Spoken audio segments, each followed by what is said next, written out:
Ser issegwu edizzjoni ta' Kellimni, il-podcast ta' gwida li hu miġjub lilkom minn Welby's Supermarket, Miniso, Amrita Foot Care and Wellness Center, Lourdes Opticians.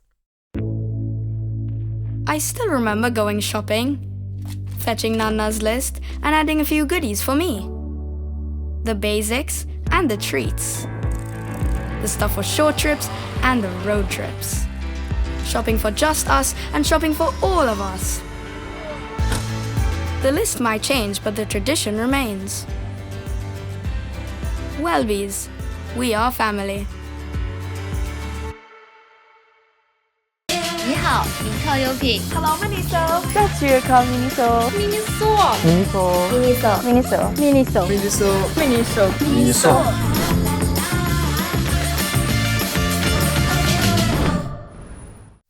Mary Rose Mallija, grazzi tal-li ġejt fuq Kellimni. Jina vera, looking forward għal din il-podcast għax nafla ħagġibin ħafna enerġija pozittiva ġvera. Jien ukoll looking forward ħafna. L-ewwel domanda tiegħi.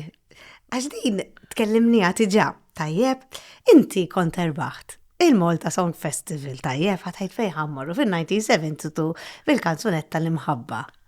Umbat, ħadu ilek? Mux propjament erbaħt. Jiena fis-semifinals daħlu li żewġ kanzunetti l-imħabba u fejn tistrih il-qalb.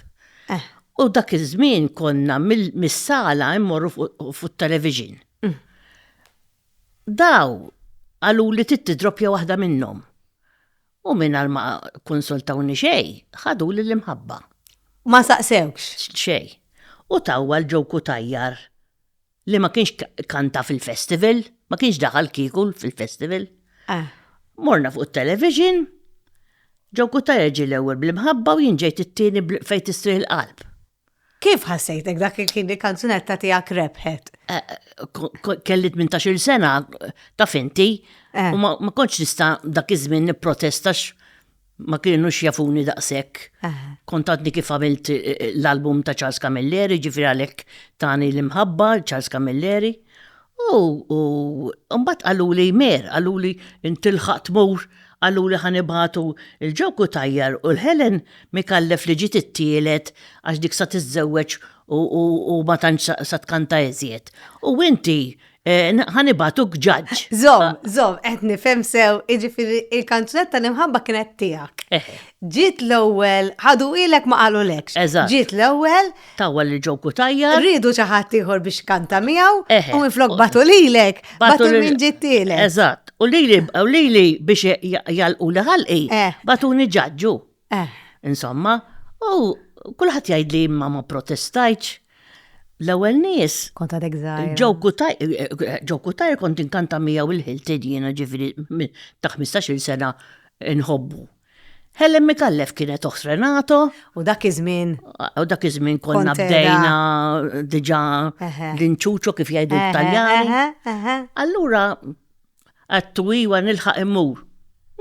U tlaj ġaġġ. U kif kienet l-esperjenza ta' ġaġġ? U first class għax jiena kont inbiddel kull jum u kien hemm Joseph Zarafa li jaħfirlu kien il-President tal-Malta Labour Party dak iż-żmien u kien jgħidilhom jiena li inkantanta u hekk u da u kien jagħmel li ħafna propaganda dak. U mbagħad I enjoyed it u jekk tmur fuq il-YouTube u ssib 1972 l-Eurovision tara l-Mary Rose Mallija tivvota. Meta rajtni dal-aħħar għax Renato għalli taf li hemm il-festival ta' 1972 u hemm inti tivvota. Ek, abbad deħli wata qalb nara l-Mary Rose Mallija ta' 18 sena bil-paletta. U kif ħassejtek meta ġiet l-aħħar? Għax l-aħħar ġiet. Morna il-reception u għattin farraċ il-ġewku tajjar u l-Helen jien mbagħtu. Għax jinek mamula. Mil-ħażin nieħu tajjeb dejjem. Ġifieri U xorta ġifiri ħadna gost u għadna nidbelħu bat wara. Saħħaġa interessanti li lilek għalulek mux ħanaħzlu lilek għax inti baqalek iż-żmien biex titla l-Eurovision. Inti qatt. Qatt ma mort. Qatt ma tlajt. Għax ma tlajt later on. Fejn imma Ma later on, meta reġgħu bdew imorru, kont ħalt bil-kant marbub tifkira ta' Reja Ġusu Alfred C. Sant, u kon ġa fil-Record Company, jiena, u Record Company jridu jiġu biex jirrepreżentawni għattilhom le, għax jekk sa nirbaħ bil-saħħa tiegħi. Irrid nirbaħ. Laqqas biss daħlu li għal-final dakinhar. U dal-aħħar meta semawha fil-mużika, l-kant marbut tifkira hija kanzunetta vera sabiħa. Però jiena dakinhar iddeċidejt li l-Eurovision mhux tajjeb għalija. Għalfej. Għax il-Ġermanja qalu li mer jekk itmur l-Eurovision ma tbix diska waħda wara. Mela. It's like that. U għad mela. Għalfejn imma. Għalix, they consider it kitsch. They consider it. Ma jkunx hemm rappreżentanza ta' record companies kbar hemmhekk. Lately hija tieħu naqra xejra iżjed professjonali speċi.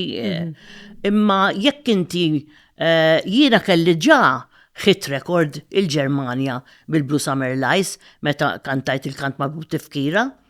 Allura kelli ġa television programs u hekk kont qed nagħmel ħafna shows fit-teatri u I was already considered a star mid-driver miegħi u fil-fatt mela kont tgħid li inti tlajt il-Ġermanja kemm kellek żmien kont għadek żgħira 31. Kellek 31 u għamilt xi 16-il sena? Eżatt, hemmhekk. Hemmhekk. Irrakkonta li naqra fuq il-ħajja ta' Mary Charles. Il-Ġermanja. Ħanibdew mill-Ġermanja ġifieri, u mbagħad immorru lura Malta. Mela, ta' 31 jiena mort nirrappreżenta il-Malta fil-festival it-Tunezija. U rbaħtu. U da kien hemm Tedilakis u għalli għalli ħanamel show kbira l-Ġermanja għalli u nixtieqek Jennifer Rush, big names, Imagination dak iż-żmien kienu. U jiena iwa għax ġiri kunem ħafna min jgħidlek ħafna paroli u ma jżommuwix. Ġeneralment ikunu jridu xi ħaġa oħra minn għandek ta' bil-lejl. Imma dakin Closet Queen, ġifieri ma kellu. Ġifieri le. Insomma, ma kien iħobb l-imħabba tal-ġen dal-bniedem. U kombinazzjoni meta ċempilli biex immur, il-papa qed imut. U t-tabib kien taħ ġimma bisħajja. Sa nitkellmu fuq il-papa. U mbagħad għalli rani jekk ħosbina għalli xiġralek għatlux batwali għal-Ġermanja biex immur nagħmel show. Għallu inti sejra? Għatlu inti. Papa. Għatlu inti laqas bis-setti kol namlulek li kell skużi t-neħi. Għalli għamilli raġin. U għada niklu. Għamiltlu laġin u għalli biex immur namel songs ġodda, biex ma murx bil-cover versions. Għamilt, komponew li 6 songs, Reja Ġusu Alfred C. Sant u Pola Bela, tallimtom malajr, irrekordjajtom malajr, għax dak iż-żmien studio wieħed kien hawn Malta, u mort bihom. Għamilt show mill-Ġermanja, u kien hemm Sax Records u kontrattawni. Wow. U l-papa ekrit sentej wara bl-injection li tajtu għax kelli hit record bil-Blue Summer Lies laħaqa. Nirringrazzjaw l-Alla. Il-pinnacle ta' ħajtu dik kienet. Eżatt. Għax il-papa investa ħafna fija. Ħafna fija u ġifieri mbagħad sentej wara kont Londra. I was going to make it very big in London, kont sa nagħmel label tiegħi ma' Hazel Dean li kellha ħafna hits. U koll kien ma jiflaħx u ċempilli għalli għetlu ekwekmu pa jridu ħana batlek il-flus għalli u batli il-flus. U kont ġaħet namel personal appearances jien fil-Hippodrome Londra. It was voted number 4 likely to succeed in London. Fil-daqqa u l-ħin iċempilli Hialino għalli mera jalaw għax il-papa mux għal-ħajjatlu xinu. Għatlina l-papa l-iżjed ħaġa li iżjed bniedem importanti f'ħajti x'ippurtani mill-karriera. Għatlu għalla ħares ma tlix. Ġejt u għalu li papa unconscious all day. Tuħux qatajk ma jkellmikx. X'ma jkellimnix. Nidħol fil-kamra jiftaħ għajneh għalli. X'ammek. Ġejt mer. Wow. Għat jistennini. U għattilhom morru kollha bil-lejl li rrid noqgħod miegħu jien. Fil-ħodu, ħen kollu namillu taf minn jien, namilli. U bat ġew ħafna nies fid-disa ta' fil-ħodu, ħares lej kulħattek, jisek tara film, bissem u telaq. U bat jien għamilt 7 xhur ma rridx naf bil-karriera. U Londra ma rridx naf biha, u li kiku ma kienu xħuti li ġew buttawni biex imur il-Ġermanja, għas il-Ġermanja ma kont immur. Ma ħut għalu li il-papa krit.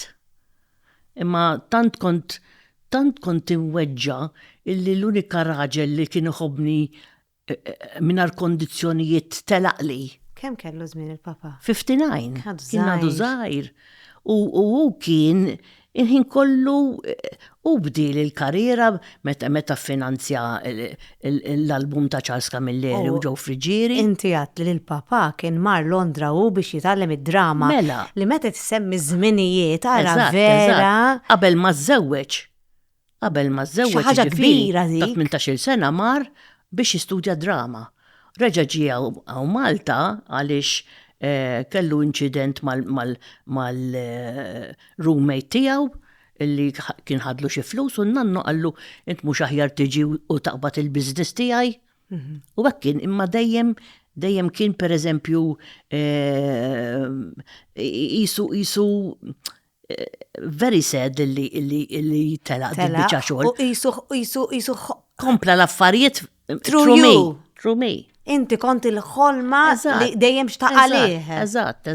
Għax fil-fatt inti you are one of the only one li kont professional, meta ngħidu professional, m'għandekx job ieħor u mbagħad kanta. Qatt ma kelli job ieħor, ġifieri il-papa dejjem kien jgħidli inti fuq il-mużika biss. U da kollu ġie għax ta' isu 13-il sena kont kantajt f'konkors teatrali fis-sezzjoni tal-varjetà. U kantajt minn My Fair Lady, I could have danced all night u Wouldn't It Be Lovely. Dak iż-żmien kont ġan ir-reċta mal-papa ġifieri. U fil-ġurija kien hemm Carmelina Zammit u il-mara ta' l-avukat George Zammit li kiteb When So Rosie u di kienet soprano tkanta ġifieri l-opri. Batet għalija u qalt li binti inti taf x'vuċi għandek. Ma konx taf. Min jien. Kemm kien l-żmien? 13 sena. Ġifieri ta' 6 snin bdejt nistudja l-pjanu. U ta' 10 snin dħalt festival ta' tfal. U kantajt La Zanzara. U nagħmel zid. U insomma, dej malli qalt li hekk il-papa xellit lu bozza. Eżgo. You know? Min jaf. U mbagħad dak iż-żmien kienet daħlitni f'żewġ festivals ta' Ħażebbuċ ta' l-Balzan u rbaħthom it-tnejn u ta' 14 għas kienu jafu kaman żmien daħluni fil-Malta Song Festival b'żewġ songs tagħha. U waqt ir-rehearsals kien hemm mużiċist Joe Farr u beda sejjer hekk da. U miet nissopponi qed nagħmel xi partita żbalji jien u mbagħad ġie għalli neħħejt li id-dwejja li kelli l-ġurnata kollha meta smajtek għalli għax inti li żar kantanta u pinna għamilta s-songs u dik is-sena ġejt it-tielet u r-raba u sena ta' wara rbaħt il-festival. Bissa dal-waqt kun taf ta' Carmelo Zammit u Albert Cassola. Għalbila kinti kollox tiftakar. Kollox niftakar. Kollox tiftakar. U dik l-istess sena għamilt parti prinċipali f'Di Fledermaus mal-maestro Joe Vella. Ġifieri inti minna ta' żgħira. Minna ta' żgħira. Vera bdejt. U kull tip ta' mużika kantajt minn opri, operetti, musicals, jazz, l-aħħar album pop rock, intija ġifieri. Ħajdilhom ta' 70 sena? Ta' 70 sena u God bless you. Forever young he. Forever young inti, u Eżatt. forever young.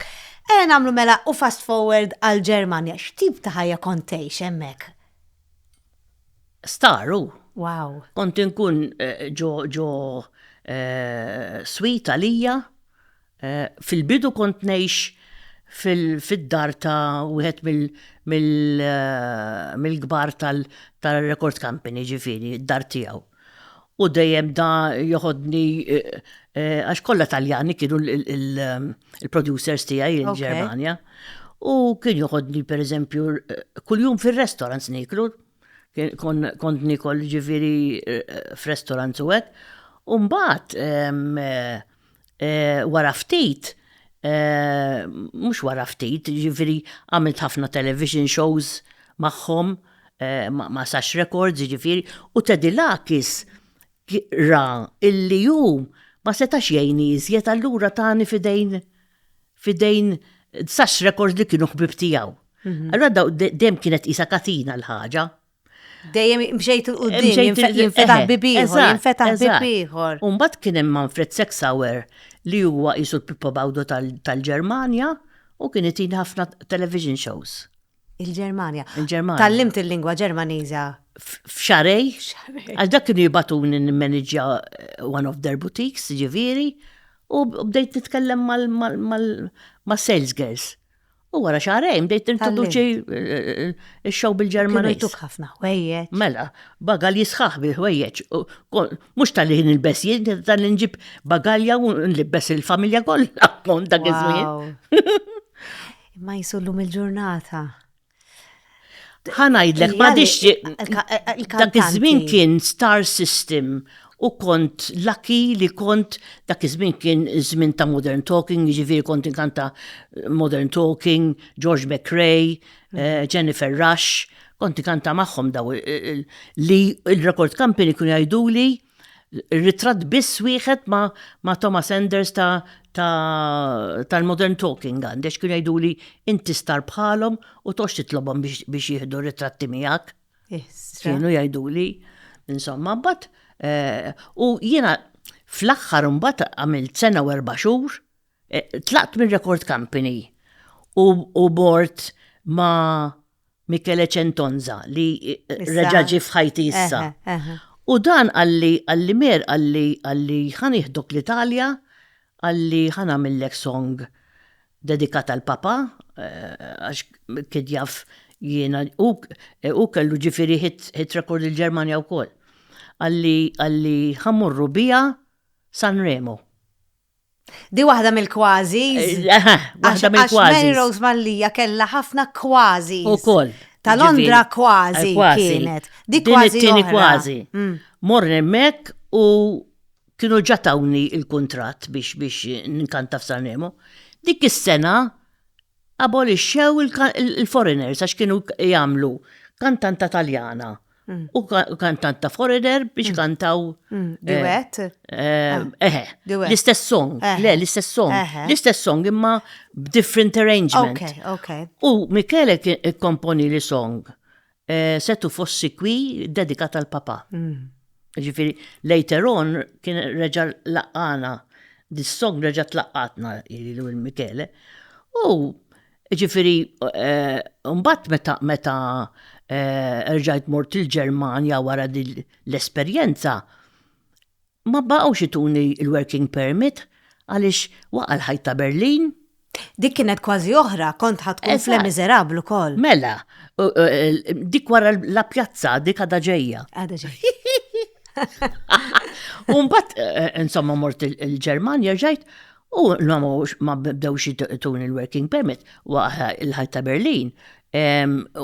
U din tal-Le Miserable wara għalek ma kienux tawni il-parti, però qabel u kol kienu għallu li ġifiri li m'għandix futur hemmhekk.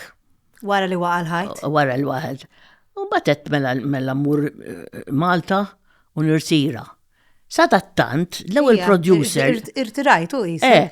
Sadattant l-ewwel producer li kont isniġġilet miegħu Mino Siciliano, da batalija biex tagħmel parti prinċipali f'la pjazza. Għallimer dil-parti miktuba għalik. U la pjazza x'kien? La pjazza kien musical. Okay. Miktub għalija. Kont jisimni Pasta Mama. U kont inkanta klassiku, modern, nirrexta bil-Ġermaniż u bil-Taljan. Il-Ġermanja, fej ħajsibu lil xi ħadd Ma setgħux isibu jitkellmu bil-Ġermaniż, bil-Taljan. Eżatt. Ix coge di ganze tak pasta unde jistu l-pizza di idiot? Sì. Io cucino tutta la giornata la pasta e lui mangia solo la pizza. No.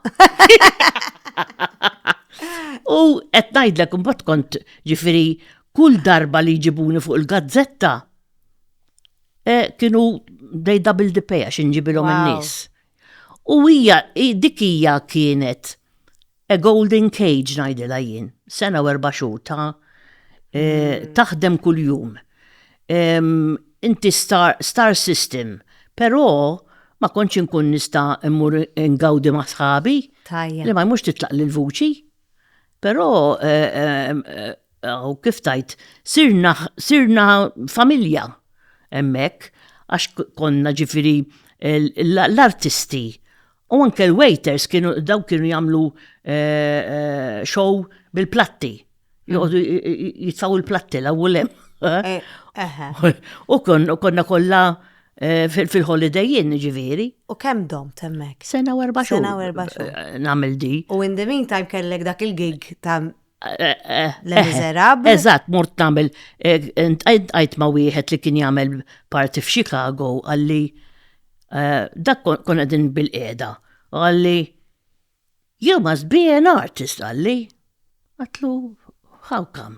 Għalli because you look it. Qabżu l-ensemble għallulu she's our star. U datani l-adress ta' Stella Studios kienu affiljati ma' Cameron McIntosh daw, ġifiri. Għalli they are looking for Madame Thénardier and you're perfect for it. U mort. U reġaw batuli second call jgħidulu. U mis-second call minn Hamburg mort Duisburg fej kienu jagħmlu mort fil-proper theater. U kienu ġatawni il-kontrat l-istess. They had to give it to a niece German inferjuri minni imma they had to give her a job. Minħabba li waqal ħajt u minħabba. Però kelli soddisfazzjon kbira li il-kuġina tiegħi kienet marret Londra tara Les Miserables u qalet Rafael ħadd biljett wara s-surmast. Marret titolbu l-autograf. Allah, how enthusiastic you are. From where do you come? From Malta. Allah, I just auditioned someone from Malta.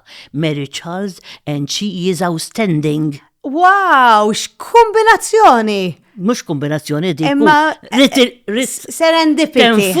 Rit jgħidlek kemm int brava. Eżatt. Wow.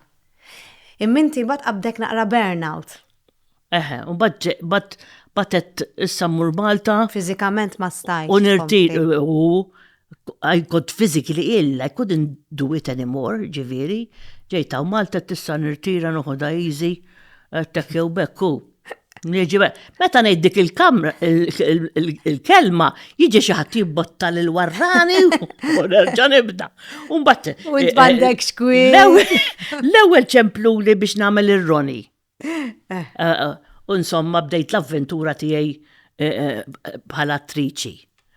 U ma' Josie u tgħix kemm ħadd gost għax kont diġà ħadimt miegħu ġifieri qabel. Konna għamilna Sound of Music. Jien għamilt ma' The Rebels u kien għamel Uncle Max. U l-Josie nafu f'Ġensna.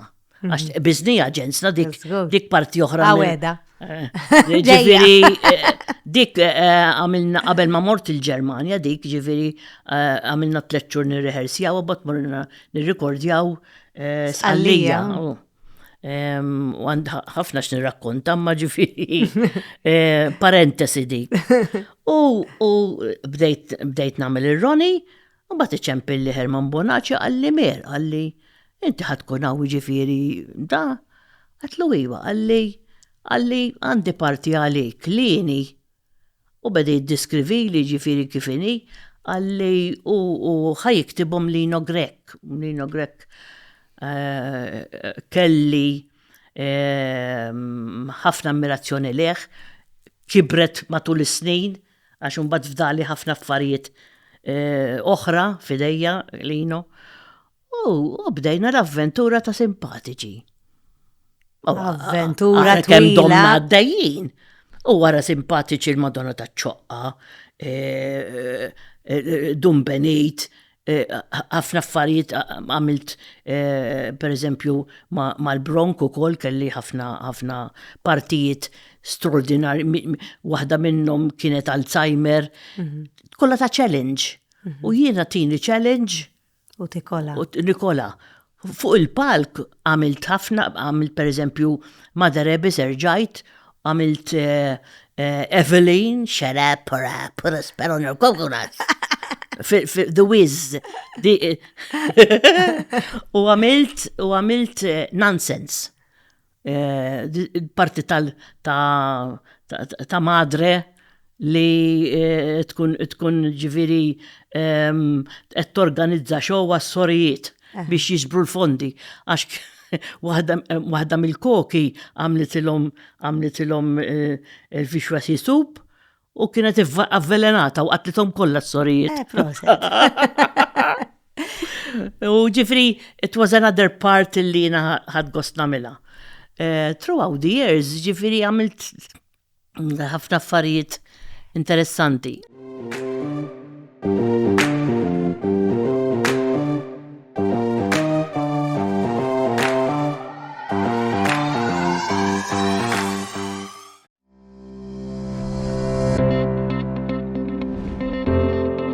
Għal-kull kura tas-saqajn irrikorru għand Amrita fejn issibu nies u tamir professjonali għal-bżonn tiegħek. Amrita għal-servizz aħjar. Iqa fejx fiċpar u ibdara ċar, Lourdes Opticians, San Juan. Tobba tal-għanejn kull-jum u jekk tordna nuċċali ġdid, il-vista jabxejn. U issa anke nġibulek nuċċali dar. Għall-appuntament ċempel 21381226. Meta ġejt lura Malta, kien hemm xi ħaġa li inti kont qiegħda mhux looking forward to li ħatejx terġa' id-dar mal-mama. Għax intu l-mama jiskom ma kenniex relazzjoni tajba. Il-mama kienet meta bdejt il-karriera għalt li fej satmur, għalt li kullħat jgħid li ħatwaqqarrat saċċajt. Min jien, il-papa għalla li għallu li Mary Rose għanda vuċi straordinarja u jien naf xrabbejt u ħadd ma jrid jindaħlila fil-karriera. U insomma, bdejt ikkanta ta' 15 il-Hilton ma' ġew kutajjar u ġifieri kienu wasluni bit-taxi. Naħseb il-mami ma tantx kienet tu pjaċir. Żgur li le. Imma aħna il-papa kellu hotel. Bnija apposta u dedika l-mama Helena Hotel. Allura jiena kont inkun id-dar mazzija x'aħna fra parentesi għandna żewġ djar jinfdu u kienu joqogħdu it-sijiet ħut il-papa. U daw isom kollha l-papa isna teatrin kull-jum. Id-dar ġifieri għadni noqgħod hemmhekk u nimmissjom ħafna għax għandi ħafna stejjer ġifieri bihom u għadhom jgħinuni sissa li ituni l-pariri ġifieri nħossom. Isra. Miegħi barra l-mama u l-papa. U ġifieri mbagħad kif tgħid Meta ġejt lura reġgħet bdiet tagħmilli daw ix-xenati. Noħroġ pereżempju mal-ħbieb u nsiba fil-gallerija. Tgħidli daħin li tiġi. U int kellek l-età tiegħek. Kelli 45 dak iż-żmien. Le, sewwa, għamil 16 sena l-Ġermanja. Kont naf nieħu ħsieb tiegħi nnifsi u mnalla li mort. Għax rabbejt, you know. U mbagħad ġejt hawnhekk. Qed ittieħu ħsibi inti. U mbagħad sewwejna l-affarijiet u dejjem ngħidlu grazzi lil Herman meta jien kont qed nagħmel saver fil-Madonna taċ-Ċoqqa u kelli Klera ġus bħala binti. U din ommi qed tara television qalt li isma' kemm tanna dik it-tifla l għandek inti inti qatt ma tagħmilli hekk lili. Ja ħasra. Għattilha ma inti qatt tagħmilli hekk lili għax inti qatt ma għannaqtni. Għalt li missieri kien jgħidli tantx turhom li tħobbhom it-tfal tax titilfuhom. Għalt li taf kemm għamilt qed taf kemm għamilt li ħsara bija dik il-biċċa xogħol. Għax kull min jagħmel li hekk taħsbu li jħobbni min jagħmel li żiżi. Mhux hekk. Tant kemm kont nieqsa mill-imħabba tal-om. Mela. U mbagħad imna li kelli l-papa u jibbilanċa ġifieri. Imma mbagħad kif tgħid għalt li u jiena meta kelli lilek għalt li kont ma niflax għalt li kien hemm waħda dak iż-żmien li kellha postnatal depression u kienet qabżet bil-baby għalt li jiena kelli għalt li kont nibża missek li ma mhux jiġilek xi ħaġa. U ma qalet il-ħadd. Ma qalet il-ħadd. U di baqgħet all her life bil-postnatal depression għalhekk kienet di ridet żgur tagħmel żgur li jiena ma jiġili xejn, tagħmilni ġo bozza. Ġifieri biex noqgħod ħdejha. Anke biex immur pereżempju x'imkien torganizzali min sa joħoddu min sa jġibni. Daqs li kieku ma tafx torganizza daw l-affarijiet għalik. U pereżempju anke l-ħuti, pereżempju Lino, il-ħin kollu kienet ġelu wassalni u reġa' jġibni. Ħallija li għada dik id-drawwa sissa miskina. Għax u baqa miegħi id-dar u ġifieri. Kemm li naħwantkom? Jiena u 3 subien. Il-żewġ subien li hemm between jiena u Lino x'jiena l-kbira u ż-żgħir. Daw miż-żewġin. Ġifieri u mindu metet il-mama jiġu għax aħna kellna ħanut ukoll, ġifieri konna nintaqgħu hemmhekk. Qed tifhem issa rtira Lino allura xorta jiġu għandi biex jieklu u dan meta ikun irid jikol xi ħut, pereżempju hija ġewi għaliex il-mara jagħmilha d-deni. Aħna oċċa dal-affarijiet. Inti ħadd ir-rwol tal-mama. Tal-mama. U jiena vera nirringrazzja l-Alla li 3 snin qabel ma mietet il-mama ġejta u Malta u kelli simpatiċi u hekk u Madonna taċ-Ċoqqa u jienu l-mama għamilna ħbieb imma qabel ma mietet isaret it-tifla tiegħi. Xi ġmiel. Qed ngħidlek l-aħħar darba li kienet sejra l-isptar għalt li mer qalt li ma naħsibx se nerġa' niġi inta għattila wejja ma.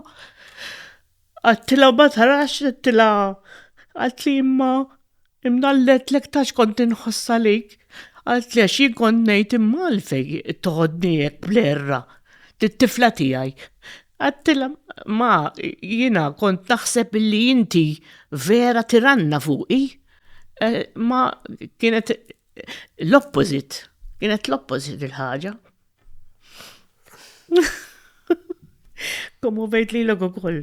Żgur, għax. Għalix. Meta tkun żgħira l-imħabba tal-om tista' biddillek il-bqija ta' ħajtek. Eżatt, imma hi miskina di meta żewġet ma kienx taf kif tikkomporta ruħha mal-raġel. Ma ħadd ma qalla xejn. Imnalla li l-papa kien tant iħobba u kellu l-paċenzja magħha illi għat jistennija li titgħallem ċerti affarijiet u pereżempju meta kienet tagħmel l-oppożizzjoni miegħi u anke maħuti kien jaraf jibbilanċa. Meta miet il-papa mbagħad għax hi kienet tħobbu mħabba tal-ġenna x'kien jittratta bħala reġina u. Meta miet il-papa miet mietet All Her Sunshine. Ġifiri, umbat reġat bdiet qisu tfittex l-imħabba tagħna u. Ma kemmu sabiħ li għalmenu fl-aħħar 3 snin ta' ħajjita tkellimtu. Qed ngħidlek tant sirt tinħobba illi l-imħabba tagħha hekk ġiet xi ħaġa straordinarja għaliex u issa inti tafax tkellimna. Jiena nħossa qedtejni ħafna wkoll. Anke mal-papa. U mat-tnejn qegħdin jgħinuni fil-biċċa xogħol li ġiet issa għaliex ilu 6 snin u mbagħad reġa' kuntattjani Michele Centonza li da kien ilu xi 25 years. 6 snin ilu ġifieri reġa' kontattjak. U għalli għalli inta dek għaddej, għalli rajtek insomma l-ewwel. U fi żmieni dak iż-żmien ma kenniex mobiles jew inkella dan kellu diary u telef in-numru tiegħi. U mar antom u missiera sadattant mill-Ġermanja u mar l-Italja u beda jipproduċi Little Tony, Anna Oxa kellu studio ma' Danilo Rameri li kiteb songs bħal Donna Conte għal Anna Oxa per eżempju. U da mar ifittex għantommu u sab numru tat-telefon tiegħi tad-dar. Wow. Fuq l-airplane ticket għax konna ġibniħ jienu lino ikkanta għax hu kantant ukoll. Fra parentesi waqaf ikantax meta mit innannu u bħali ħada bi kbira. Issa ngħidlek x'ġar issa. U insomma ġie għalli ħanajdlek kif intqajna. Dan nisma' fuq ir-radio il-twani xerri għajt li ġejjin partita kantanti Italjani u fostom Eduardo Vianello. U dak jien għamil 3 xhur nitturja ma' Eduardo Vianello qabel ma mort il-Ġermanja, meta tawni l-isem ta' Mary Charles. U għadċi krua u għalmijaj mbagħad. Insomma, għalli issa meta jiġu ċempel u nlaqqakom insomma. Għatlu jiena darba kun sankanta f'Sanremo, song dedikata tal-papa il-twani, għalli bata għalli xitnuħu gost ndoq songs bit-Taljan, għalli ħandoq ilek. Mela jdoq dis-song. 5 minuti wara jċempilli Michele li kien sabda n-numru l-Italja, għalli sibtek fl-axħar. Mux il-papa ġbatuli dak. Kien ilu jfittxek. Mela, 25 years. Għalli, ħaniġi Malta ta' għalli namlu album. Tlux naxħal fejn namlu album. Biex jikopjaw li u ma jistriħħat, għalli li mux għal-Malta ta' għalli għandi distribution company diġajjin. U Whirlwind għamil xar l-Australia ma' Renato u Ellison. Għastaf kif għaddejtom kien iċempilli bil-lejl u jgħidli isma dis-song li għamiltlek Forever Young, per eżempju, xek nara kien u Renato kien joqt wara l-bib biex jitini tajja għax ta' kien iċempilli xiddi ta' fil-ħodu u kien jgħidli għajjimtni, issa ħan għajjim li l-ek. Najdlek għamilna xar, ġiviri, xinġejt bdejna recording għamilna kważi sentej nirrekordja għant Manolito għalix sew jienu sew Michele ridna indefsu kem jista' jkun Maltin, il-mużiċisti kollha Maltin, l-studios kollha għażilhom minn fuq il-Facebook ġifieri. U il-lyric writers għaxu jikteb barra li jikteb il-mużika u jarranġa, jikteb il-lyrics bit-Taljan. Allura riddan xaħat ta' xi record company riduhom bl-Ingliż. Li jagħmilhom bl-Ingliż. Allura qabbat pereżempju Ray Mahoney, Charles Flores, Matthew Borch li anke nis moderni pereżempju, Joe Julian Farrugia, kollha kemm huma Maltin u għamilt il-Michele Tlurrit illi Dominic Gallia u Paula Bela jamlu song tagħhom għalli mela.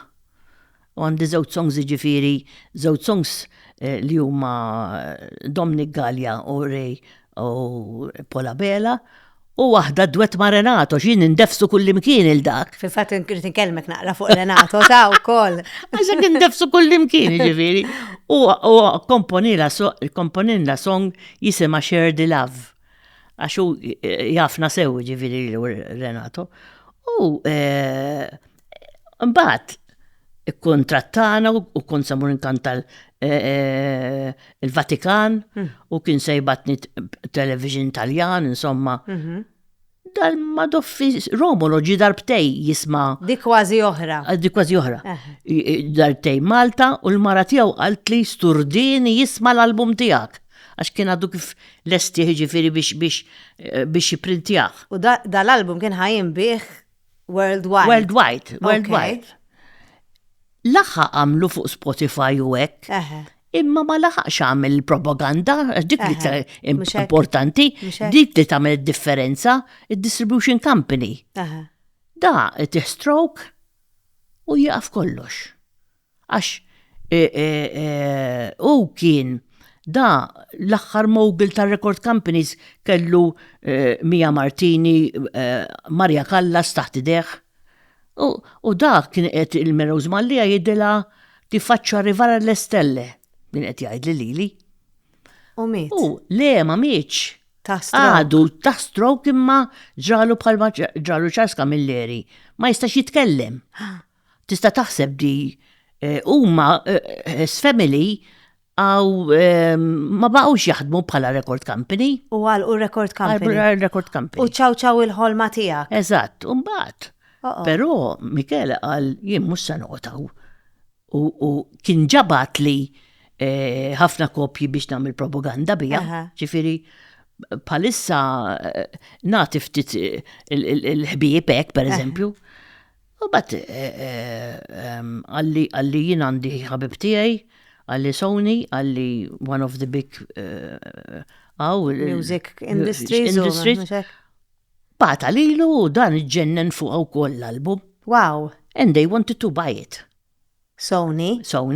Wow. Konna fil-proċess li namlu dik u album ieħor kien reġa' beda jikkomponi u ġiet il-COVID. Barra l-COVID, meta l-COVID spiċċa, Michele mitmissieru. U ħadda fi kbira bħalma jien ħadd bi kbira il-papa. U għalissa ma jistax jikrea mużika. U waqaf kollox. Issa inħallu fidej il-manager ta' fuq.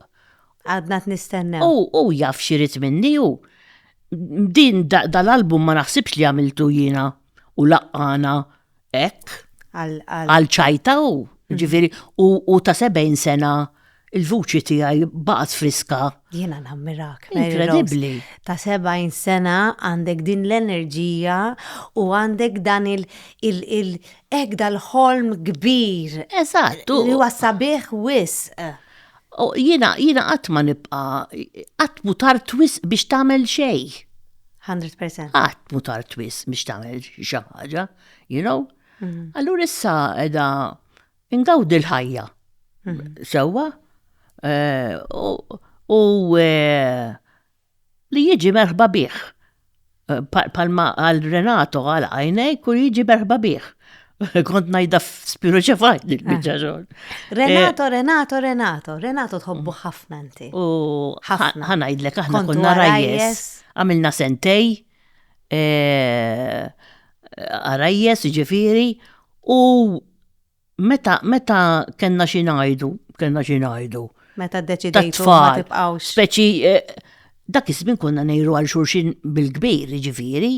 Kien jgħidli kelli waħda minn Sweden il-bira ta' jien kon illu jien kelli waħed Taljan. Għaxu kien kanta f'hotel. Tinkul xurxin. Eżatt. U bat darba minnom għax kanna post San Pawl il-Bahar u kien jiġi hemmhekk, insomma, u ommi u ommu kienu jibatu il-ħuħ Mario għal jaffirlu u l-ħijalino. Assa, u aħna konna nibatu għam jistru il-ġelatu. U darba minnom ftemna li s-saninta u maġiex. U għatlu tiġiex ta' jek t-deċidejt li ma t-ixtiġi insomma. Mbatt billi konna kantaw flimkien, rġajna minna ħbib, u l-ħbiberja tagħna li kieku żewwiġna ma kienex kun daqshekk sabiħa daqs kemm issa. U mhux tal-li ħbib ma' Renato, ħbib ma' Ellison, ix-xarja minna l-Awstralja, jienu Renato u Ellison u nitqu daħ invazat. U per eżempju meta jkollu xi ħaġa ċempilli. Għajtu ħafna, meta jkolli l-birthday ġeneralment jorganizza xi ħaġa id-dar tiegħu. You know? Għax taqt iż-żewwiġt u jkollok familja. Ħanajdlek jiena fil-bidu ta' ħajti dik kienet l-unika ħolma li kelli li niżżewweġ ikolli tfal. U nħobbhom bħalma nintihom in-nuqqas ta' mħabba li kelli jiena mingħand il-mama u l-imħabba li kienet jien il-papa. Però kif ġew l-affarijiet, iċ-ċirkostanzi li ġew l-affarijiet, ma qatt ma kelli ċans għax fil-Covid ma kelli ċans nieħu nifsin fil-karriera, dejjem ġi xi ħaġa li mbuttani hemm u kienet dejjem an offer li I couldn't refuse. U però lately naħseb qed ninduna li jiena tant jien perfezzjonista fl-affarijiet, sew fil-ħajja u sew fil-karriera, li naħseb li jiena għamilta diffiċli għal min jrid jidħol f'ħajti, you know? Għaliex minn dak it-tip illi anke pereżempju biex nirrikordja ġo studio jew nkella xi song, jiena jafuni bħala one take wonder. Jekk ma nagħmilix tajba mal-ewwel ninnervja. Jew nkella waqt li konna din niffilmjaw, pereżempju Simpatiċi u hekk. Aw Leonard tiela jien, aw behind the scenes. Bin jaf kemm il-darba, imma hemmhekk kont nieħu naqra r-ruħ għaliex pereżempju sikwit konna nifqu għal xi daħqa li kienet kif tgħid leċita li tieqaf titħaq u konna nifqu u noqogħdu nitqu u nerġgħu nibdew ġifieri, imma jiena sew fuq in-nifsi għandi ħafna nikkritika lil nifsi ħafna. U anke n-nies ta' madwari jiena nagħti ħafna mħabba. Allura meta ma nirċivijiex minn dak li jkun bl-istess mod inweġġa ħafna. U jekk pereżempju fir-relazzjonijiet jiena tajt ħafna mħabba u ma rċevetix lura, jiena naħrab. Għax ngħidha mhux tajjeb għalija. Issa ndunajt li suppost li rrid inkun paċenzja kif jiena I healed ċertu wounds, ħaddieħor għaddej mill-istess ħaġa. You know? Ħares lura u tajt aħjar ma mill-ċekk jew aħjar ma mill-ċekk għax kieku għandi raġel għandi tfal, jew tħares lura u tajt I would do it all over again. I would do it all over again. Għaliex I was born to do this. I was born. Bl-imħabba kollha bottilja ta' ġofija illi tajta kollha l-udjenza tiegħi. U l-udjenza tagħti ħafna mħabba lura. Jiena ġifieri ta' dileta, tant inħossi mħabba, tant inkun ximkien nikol jew nkella bitri, ara Mary Rose Mallija, hej, smajtek tajtek, nieħu gost li bl-esperjenzi tal-ħajja tiegħi, jew nkella bil-kant, jew nkella bl-acting tiegħi, qed inferraħ in-nies, jew nkella qed intihom parir li jieħdu eżempju bli ġara lili. Tifhem Għaliex dak li nħoss ngħidu jien, dak li ġara li ngħidu. Jiena nassigurak li kull fejn tmur dil-enerġija sabiħa li inti għandek, enerġija ta' tifla, kważi. Eżatt. Niggarantilek jiena li tmissil kulħadd għax jiena ltqajt miegħek darba, illum it-tieni darba li tiltaqa' miegħek u għandek dik il-ek xaġa speċjali li l-nies vera ittihom ħafna mħabba. Iva, u jekk se nagħmel xi ħaġa u ma nagħtix il-100% ma nagħmilix. Jekk inħoss li jiena mhux qiegħda 100% fiha l-ħaġa, ma nagħmilix. Forsi who knows? Forsi għadek tittiżewweġ. Min jaf, Mary Rose? Għatmu tard. Għatmu tard. Għatmu tard. Mary Rose, xinajdlek grazzi ħafna tal-li ġejt fuq kellimni. Stajt nibqa' nkellmek satejn oħra jiena kieku, għax vera ħadd pjaċir. U ċerta li ħafna nies li semawna nitkellmu missejt ħafna qlub. Iva, u dik hija dejjem l-aim tiegħi. Issa nitlaq ta' 100 sena. Jiena l-unika ħaġa li nixtieq li jiktbu di għexet kif riedet, però ta' tħafna mħabba lil kulħadd. Grazzi. Qabel nagħlaq nixtieq nirringrazzja lil sponsors personal tiegħi lil Morgan għal ħwejjeġ, lil Garrick Hairstylist bil-prodotti Kotril għal xari, lil Jennifer Demek, the makeup artist, lil Intercomp għal l-iPad u lil Luxona sal-istudio.